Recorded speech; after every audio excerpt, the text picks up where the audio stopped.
ये जो है प्राइस लिस्ट को जो है मेंशन करें ताकि आवाम के लिए सहूलत हो सके। अभी हम आगे भी दिखाएंगे आपको, ये पूरा परफ्यूम चौक है जहाँ पे हम लोग एक्शन ले रहे हैं। हमारे साथ जो फील्ड के अंदर मौजूद है असिस्टेंट कमिश्नर, जो कि यहाँ पे हर दुकान पे जाके प्राइस लिस्ट और प्राइस को कंट्रोल करने के लिए इसके ऊपर विजिट कर रहे हैं और चेक कर रहे हैं। हमारे साथ चलते रहिए।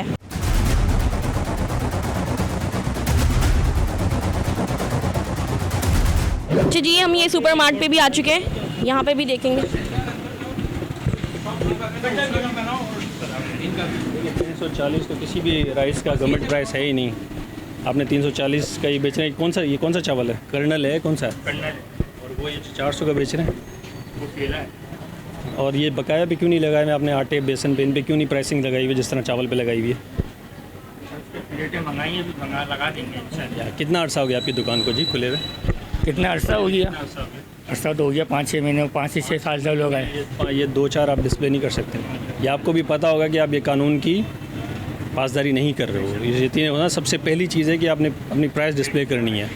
इसी तरह वो भी आलम वहाँ पर भी यही होगा। चीनी कैसे बेच रहे हैं आप? चीनी 145 रुपये किलो। अंडे नहीं रखते सर, अंडे डबल रोटी वगैरह नहीं रखते।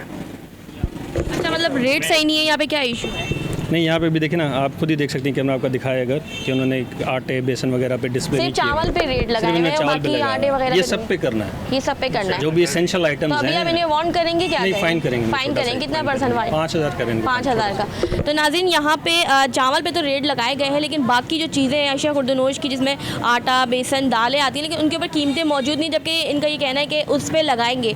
जबकि ये दुकान काफ़ी टाइम से पुरानी है, काम करते आ रहे हैं, तो अब इनको इस चीज़ पर मेंशन करना था कि रेट लिस्ट लगाना ज़रूरी है। ये कानूनी है कि आवाम को उनको रेट का पता होना चाहिए। तो यहाँ पे हमारे साथ जो असिस्टेंट कमिश्नर फील्ड में मौजूद है, इन्होंने इनके ऊपर भी एक चालान किया है 5000 का। अब ये देखना है कि ये किस तरीके से इसको कंट्रोल मजीद करेंगे। लिस्ट भी लगाने के अलावा आपने वहाँ पर भी लगाना होता है, डिस्प्ले करना होता है बड़ा करके कितना का है। अच्छा, इन पैकेट्स पे भी मेरे ख्याल से रेट लगाने चाहिए। दालों पे भी होने चाहिए। दाल भी बेसिक आइटम। देखिए हमारे पास एक एसेंशियल आइटम की लिस्ट है जो कि गवर्नमेंट की तरफ से निकलती है। सही। उसमें दालें भी हैं, उसमें आटा भी है, उसमें चीनी भी है, जो इस तरह के पैकेट्स बनाते हैं तो उनके ऊपर भी ये होता सब पे नहीं। अब जैसे ये देखें, ये एसेंशियल आइटम नहीं है, इससे हमारा कंसर्न नहीं है, लेकिन ये एसेंशियल आइटम्स है जो रोज़मर्रा की किचन में यूज़ होने वाली चीज़ें हैं, उन पे होना ज़रूरी है। ये जो पड़े हुए और इन्होंने इस पे किसी पे भी नहीं लिखे हुए, किसी पे ना ही गवर्नमेंट रेट डिस्प्ले भी की है, ओवरऑल लिस्ट भी नहीं है और इंडिविजुअली भी वो नहीं है।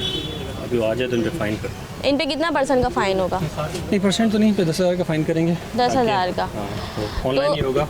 ऑनलाइन ही होगा। अच्छा, जब आप लोगों को पता है, यहाँ पे विजिट होता रहता है कि रेट लिस्ट लगाना ज़रूरी है, उसके बाद भी आप लोग ये मिस्टेक बार करते हैं, वजह क्या है? आखिर क्यों ये होता है कि रेट ऊपर नीचे चलते रहते हैं, वो इस तो वजह से